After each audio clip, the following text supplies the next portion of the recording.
Okay, this video is called Open Letter to Rich People. And what this is about is, they talk about RFK. I don't know if he's going to do anything. Conventional medicine with drugs and surgery is good for acute problems, like in the emergency room. Somebody comes with an acute asthmatic episode, they can give them bronchodilators, and they're good at that. Somebody comes in with a cut, they can sew it up. Subcutaneous abscess, they can drain it. The emergency room docs are very good at solving acute problems. And conventional medicine is good for end-of-life, end-stage problems, really train wreck disaster things. It's good to fix a fracture. It's good for hip replacement, kidney transplant, dialysis, that sort of thing.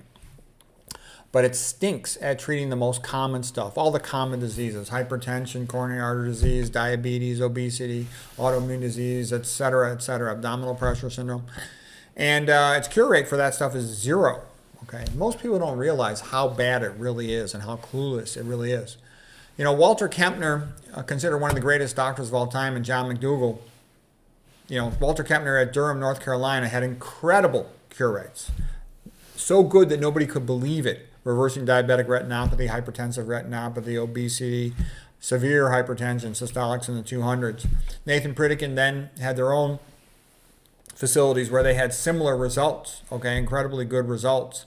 Nathan Pritikin in the 1970s, Dr. McDougall in the 1980s, 1990s, 2000s, Caldwell Esselstyn, something similar with outpatients for coronary artery disease.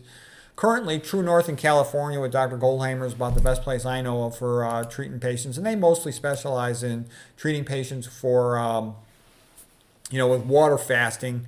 They have inpatient facility, and there's other places that are trying to do this sort of thing, but almost nobody I know of has a budget where they can set this up. So why is I'm making this an open letter to rich people? Because they've got enough money to make this happen. Somebody want to leave a nice legacy for your life? All it would take is either one big apartment in a building or a university dorm and a college cafeteria. The patients would come and stay for as short as a 3-day weekend, as long as a week or a month, where they would get educational lectures in the daytime.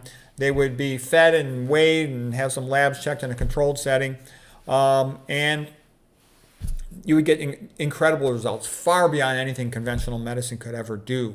They could walk around the college campus for exercise. There'd be a buffet at the cafeteria. They could experiment with learning how to eat different stuff.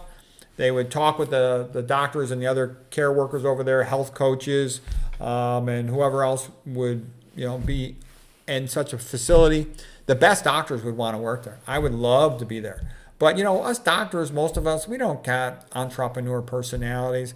I hate talking on a phone. I didn't even own a phone for 12 years, So you need somebody who is a business person to run the place, and you need people with good social skills to do a lot of the day-to-day small talk chit-chat to make it run.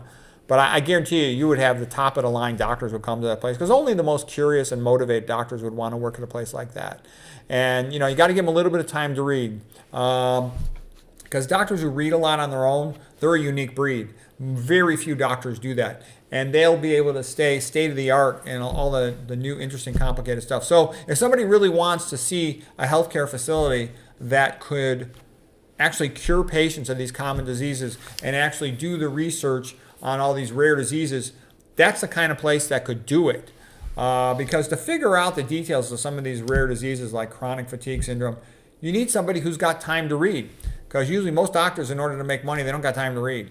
Anyways, if somebody would want to sponsor something like this or organize it, I think it would be profitable. Kempner's facility made millions and millions of dollars for Duke University. In general, this type of thing is not going to be as profitable as selling drugs, but it would still have incredible good results. It would advertise itself. People don't understand how great the results were for Kempner, for Pritikin, and for McDougall. They routinely cure patients of the common diseases. So anyways, if you've got some extra money and you've got the energy of the time and want to sponsor something like this, that's what it needs. It needs a benefactor, Regular doctors, we're too busy and too tired to be able, or too incompetent in the social and the business aspect to make it work. But some business person who teamed up with doctors, they can make something like this. It'd be fantastic. So there it is.